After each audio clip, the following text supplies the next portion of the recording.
From the opinion pages of the Wall Street Journal, this is Potomac Watch. The House passes a defense bill with a boost for the military as Arizona Senator Kyrsten Sinema announces that she's becoming an independent. Welcome, I'm Kyle Peterson with the Wall Street Journal. We are joined today by my colleagues, editorial board member Kate Batchelder-Odell and columnist Kim Strassel. Welcome to you both. On Thursday, the House passed an $858 billion National Defense Authorization Act, or NDAA, by a vote of 350 to 80.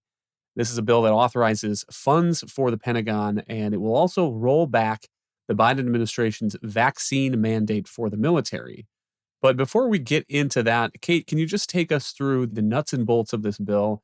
And is $858 billion a good number? Well, Kyle, so the NDAA is a policy bill, right? And Congress will eventually have to appropriate the underlying money that they authorize. So I think that's one part of it that tends to get lost. But it is $858 billion is how much Congress authorized. And it's about $45 billion over what President Biden asked for. Over 22 levels from last year, it's about an 8% increase. That would be great, except for the detail that with inflation burning around 8%, it really is at best holding the Pentagon harmless. The Pentagon gets especially hit hard by inflation because of, for instance, how much money it spends on gas and other things like that. So it is an increase over last year, and it is an increase over what Biden asked for. One other thing, Kyle, that I think is notable is that in addition to saying to Biden that his defense budget request was insufficient and not realistic, it also did a number of things that really rejected President Biden's strategy for the Pentagon. The Pentagon has been pushing this concept called divest to invest, which is basically they want to retire a lot of ships and aircraft right now. They want to use the savings to buy expensive technology that will arrive in the 2030s.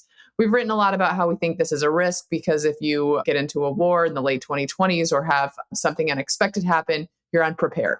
So where I think Congress did a lot of good was trying to prevent that from happening. For instance, Congress authorized 11 new ships for the Navy and blocked about a dozen retirements. So the Navy will hopefully hold steady at about 300 ships. Congress blocked the retirement of 3 dozen F-22s that the Air Force asked to retire. And we need every one of those because the fleet is already really quite small at 180. Also, Kyle, some good stuff in here, up to $2 billion a year over several years for assistance to Taiwan, money for the Pacific Deterrence Initiative, some good priorities in getting our military posture in the Pacific hardened.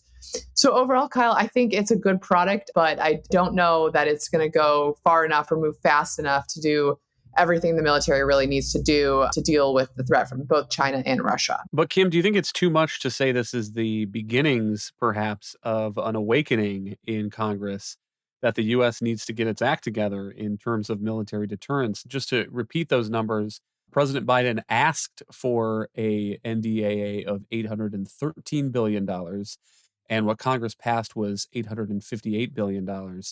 And Kim, I mean, remember the last time that lawmakers were looking at the NDAA and passing this bill, there was not a land war that was going on in Europe. Yeah, I want to give Congress real credit here because they're being much more realistic about the world as it is and how it has changed over the past year than the Biden administration is being. And as Kate laid out so well, this is a real slap down, not just of his numbers, but of his overall strategy. And so I think that that's a good step. But again, I would underline Kate's point that even at an 8% increase, it's not really an increase because we're just going to be treading water to keep pace with inflation. I would also point out some broader numbers. If you go back during the Cold War years, we spent an estimated 6% of GDP on defense. That number is closer to 3% today. Even with these bigger numbers that the House has now authorized and the Senate is likely to sign off on, that's not really going to move that needle at all, again, because of inflation. And as the editorial board has written frequently and very well, this is going to actually take a much bigger shift in mentality and priorities to get us back up to the numbers that we need and to be able to provide an effective deterrence to countries like China and Russia. And in order for that to happen, and I think this is a real problem, and this gets to the Biden administration. Why did the Biden administration come in with such a low number? Because the Biden administration is only interested in spending more money on domestic priorities and growing the U.S. welfare state.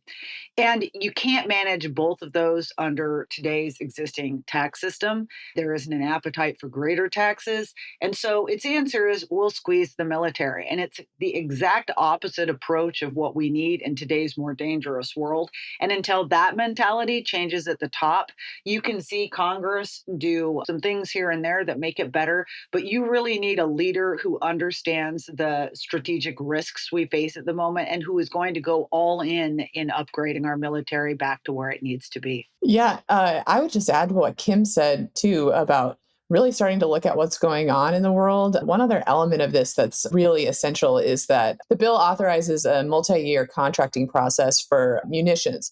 We've been writing a lot about how Ukraine is just devouring Western weapons, from ammunition to rockets for their HIMARS systems. You do not want to get into a situation where the West is low on weapons. So this year, the bill would authorize just a large multi-year contracts that allow you to save money, make capital investments to get our industrial base revved up to produce the number of weapons we're going to need. One thing I think is just essential is the long-range anti-ship weapons. We're not producing those in high quantities right now, and the defense authorization allows for up to 950. This would be a huge improvement to our weapon stocks and would be sure that we'd be able to sustain a long war, God forbid, if we ever got into one. Kate, what's your view of the vaccine mandate question? So the bill would lift that.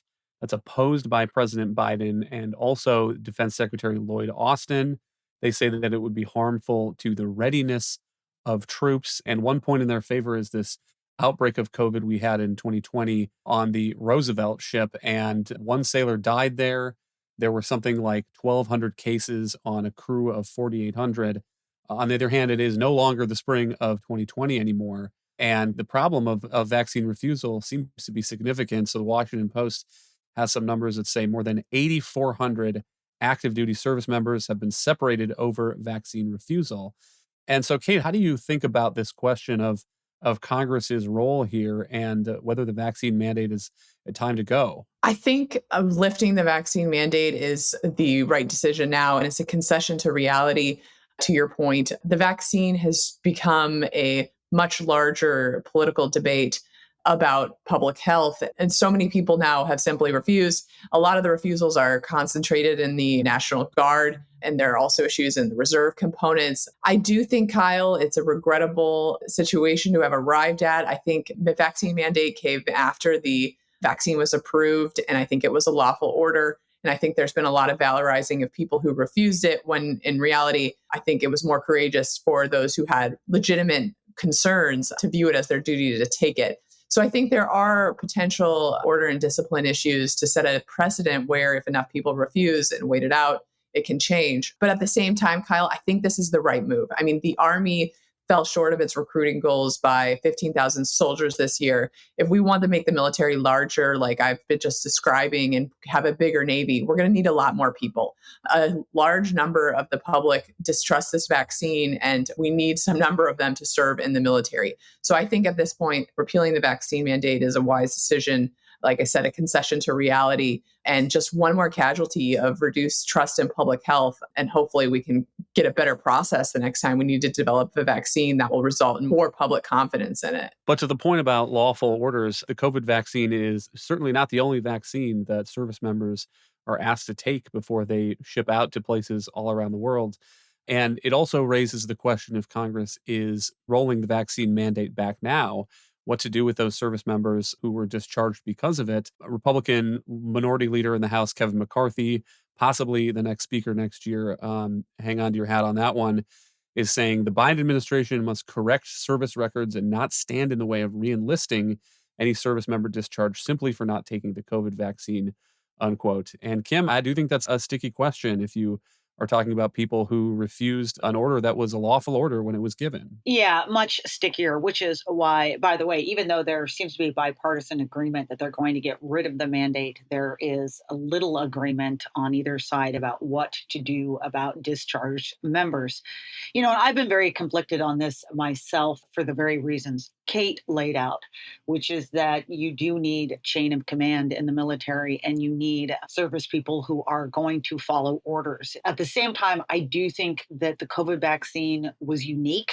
It was unique in that this was a different, obviously, a sort of pandemic disease. Even at the time that this mandate was being rolled out, there was evidence that it was mostly a problem for older Americans, yes, and people who had some sort of underlying conditions. It wasn't entirely clear to me the need to have this mandate in the first place.